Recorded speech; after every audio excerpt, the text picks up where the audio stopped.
Alright, we're back up. Sorry about that. We don't know what happened. We just got a message that said our Justin TV broadcast was terminated. We are back on. We said 26,000 live viewers. Down goes the stream. Typical. That is absolutely typical. It will be down for a couple of minutes, folks. Sorry. Unforeseen problem.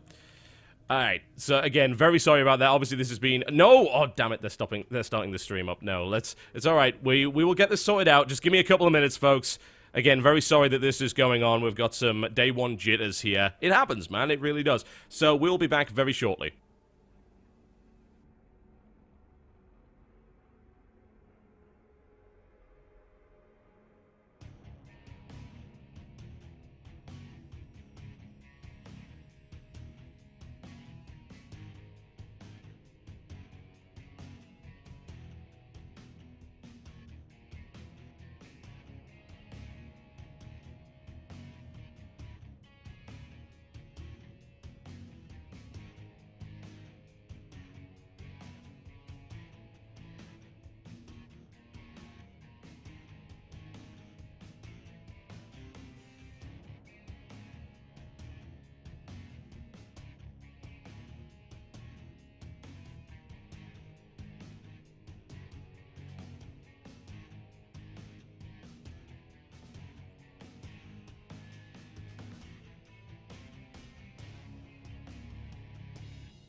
All right, ladies and gentlemen. We had Justin TV has terminated your broadcast. I'm like, what? Why? I don't know what was going on there, but...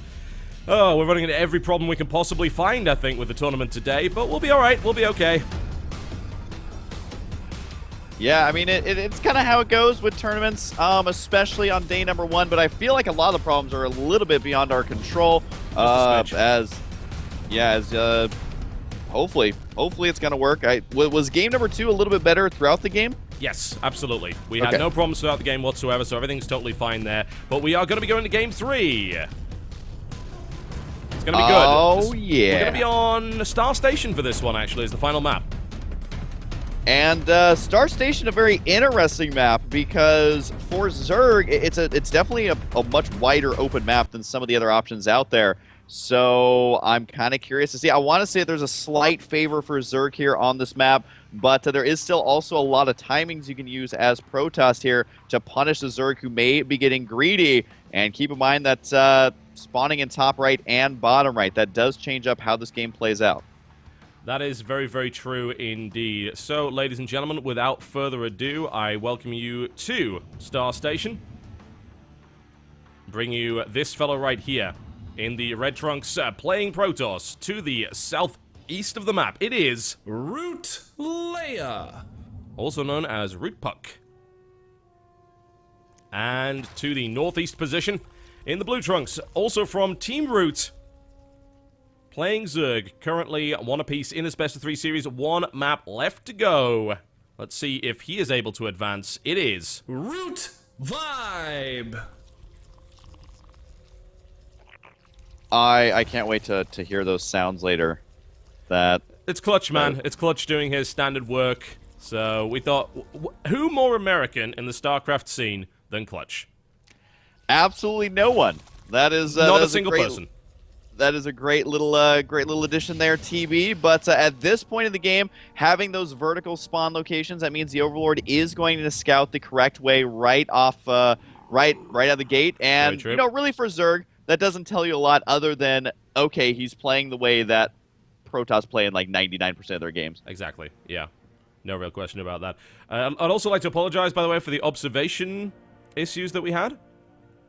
We did run into a couple of problems here and there, but we seem to now be in a better spot. We had some issues with the camera work. That was because GameHeart actually disables something that I'm very used to using. For the past 3 years, I like to lock the camera to specific units to get a nice smooth pan. And you can't do that in GameHeart, it turns out, so I had to reconfigure a bunch of stuff, but there you go. So there's the scout. As you said, Vibe is going to be moving in here with this Overlord, and he's going to see pretty much everything. It's going to be a Nexus first here from Puck. Going to be the standard spawning pool once again on 14 supply for Vibe. Nothing that Vibe can really do, again, to punish this style. Absolutely. I mean, the pylon right there going to be blocking it off for just a moment. Forge on the way. And what I want to know, TB, is it going to be another Stargate Robo play of some sort? I mean, honestly, that's a build that I may be stealing for my ladder use. It gives you a really sick timing there. Because you got to remember that the Void Ray is like a whole new unit. It is Aladdin style here, man. It is a whole new world of timing attacks.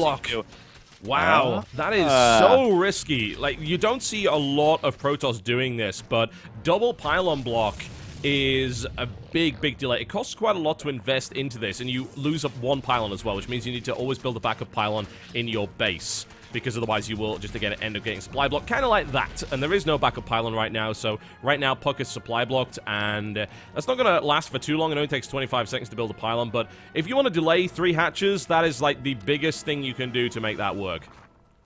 Yeah, and really what you can do, just to also make it comedic, is drop a... I've seen this, I think, done once. is you drop a Cybernetics core right when the pylon's about to die. Keep in mind the Cybernetics core is the cheapest building with the most amount of HP. It's really just kind of a way to really piss off your opponent. Now, the probe is still alive, which means he is going to go ahead and do what looks like a pseudo-cannon rush. The reason it's not a all-in cannon rush is because, well, he has a Nexus on the back of it. But Cybercore on the way. Kind of a wonky wall in here for Puck.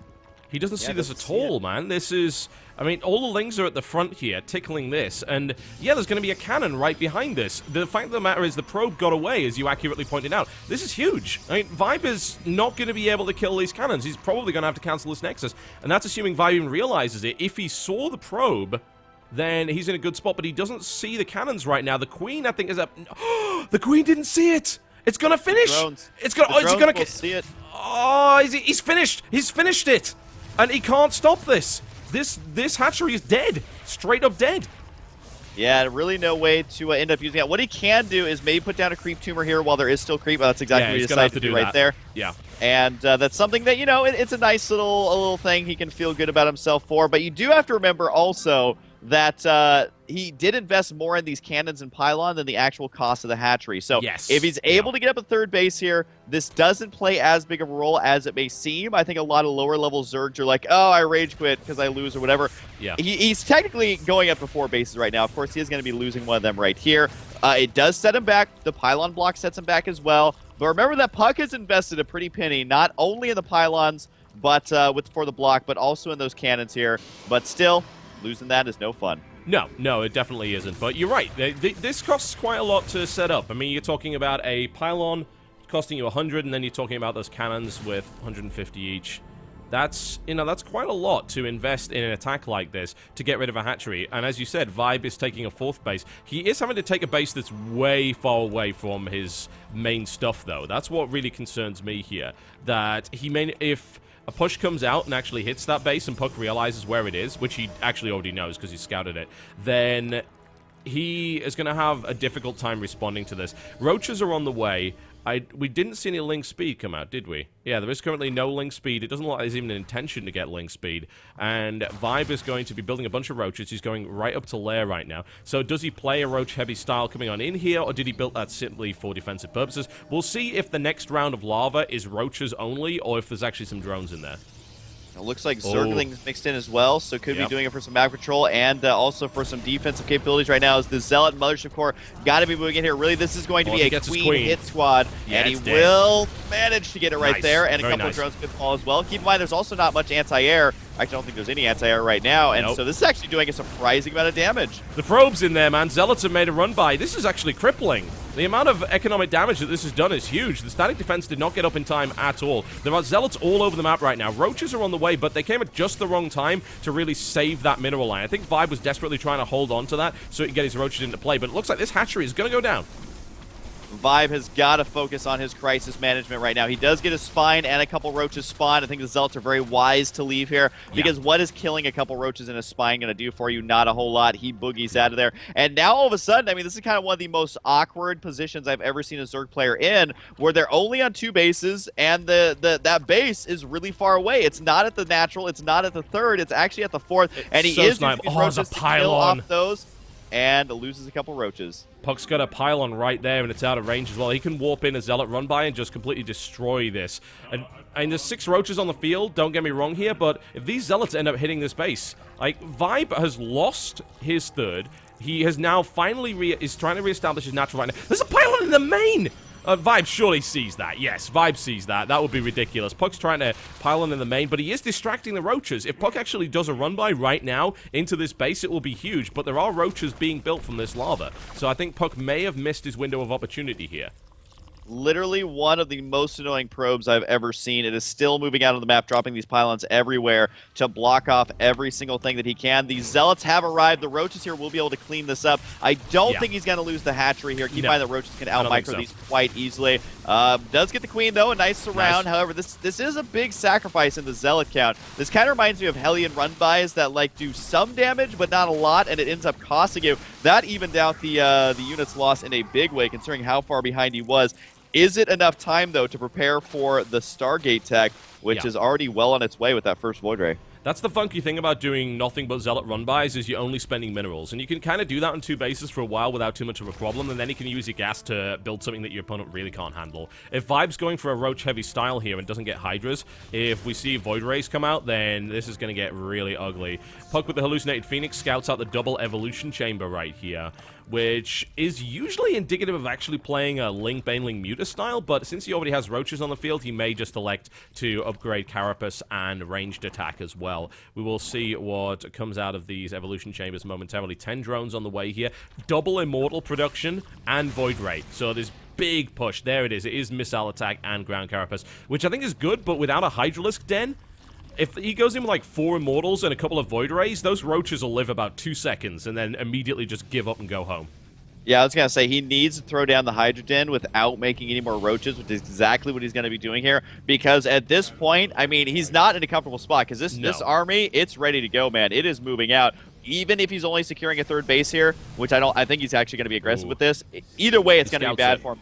He needs to save up the larva, needs to save up the money, and just get out Hydras ASAP. He's got a couple Roaches on the way, but if he does not get out a massive amount of Hydras within the next 1 to 2 minutes, it's going to be a disaster for him. Now, he has a lot of money. Does he have the larva right now? He does have enough for 8 Hydras, and he did run out of larva. 4 just popped off right there. Really, TB, it's got to come down to Hydras. He needs as many as possible here.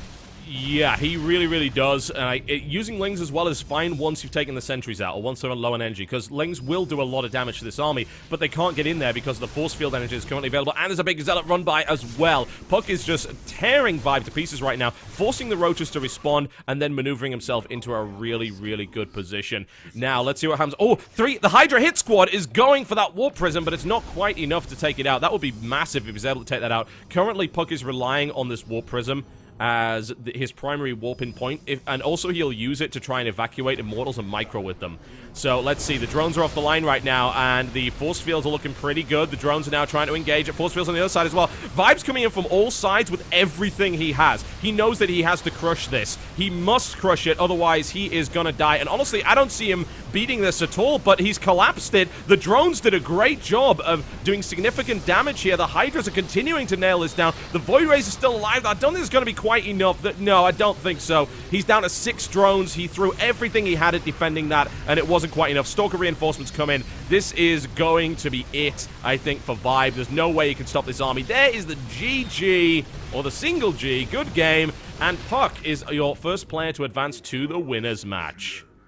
And I gotta say, I think we saw when that build works well, and we saw when that build does not work well. In game number 1, the Void Ray Immortal timing attack locked down by those Hydras. The difference in this game, though, is that our Protoss player was able to set the pace from the very beginning.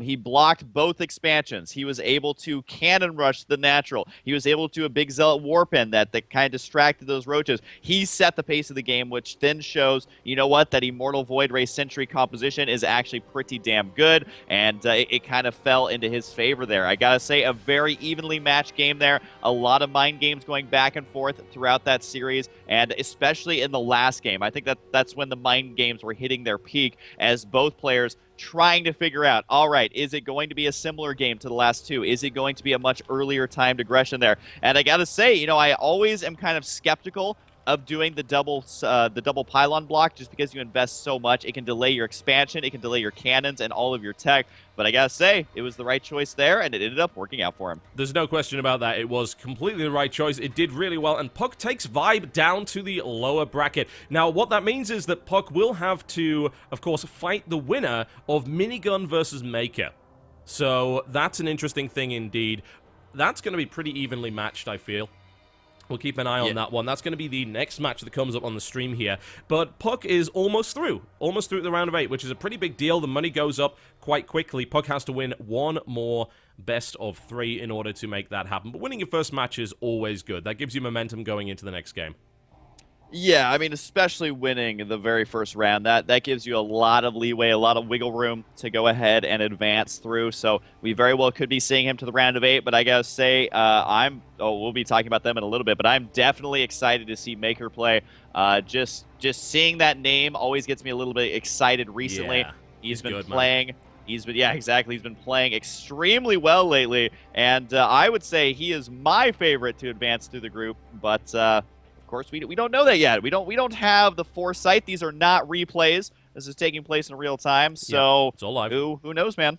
Yeah, I'm intrigued to see where it goes. Mako, obviously, the only Mexican contestant in this particular tournament, so he is representing Mexican pride right now, and we'll see if he will be able to make his way through or whether he will fall down. He had a pretty rough start in the WCS Premier League. He got knocked down pretty quickly to Challenger, facing off against people like Alicia. I mean, that's messy in and of itself, you know. That's a really nasty match to have to go in. But now he is playing against people that he plays every day on ladder. And that's the really cool thing about this tournament. These guys play each other so much that they are inside each other's heads all the time. We'll be hearing from them, of course, before we start. But for the moment, we're going to go to a quick break while we set up the next game. Thank you very much for watching, folks, and bearing with us during these trying technical issues. Remember, if you see a play you like or there's a player you like, you can tip them over on SHOUTcraft.com with the tip jars. So SHOUTcraft.com, please feel free to tip a player whose play you think is really, really cool.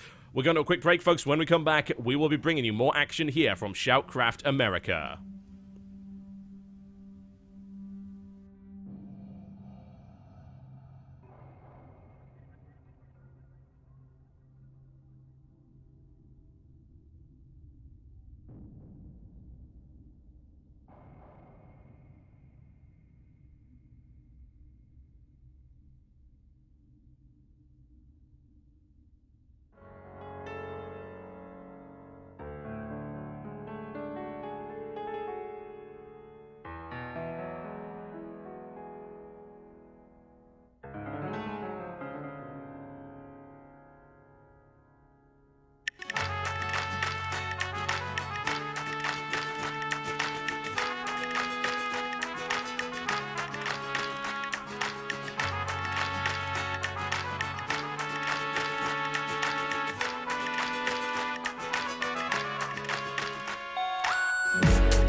All right, ladies and gentlemen, welcome back to SHOUTcraft America. It takes a little bit of time to get all the matches set up because I'm doing all sorts of crazy technical things that I don't fully understand.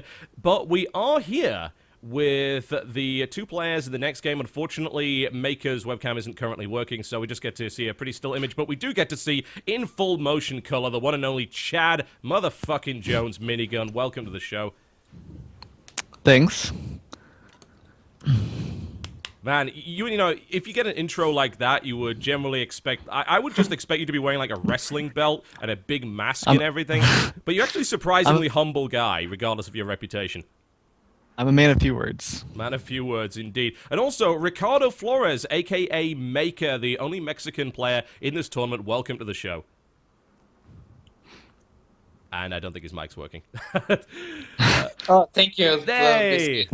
Wonderful. I'm sorry. I'm so sorry. It's okay, don't worry about it. It's day one jitters on our end as well. Alright, so Maker versus Minigun, we're going to be seeing a TVP. Minigun, how confident do you feel going into this matchup? It's probably my favorite matchup, but I think he has beaten me more than I've beaten him. But I was just letting him boost his ego a little bit by giving him a free win for today, so we'll see. Ah, okay. Alright, fair enough, fair enough. Maker, you obviously run into Minigun quite a lot on the ladder, so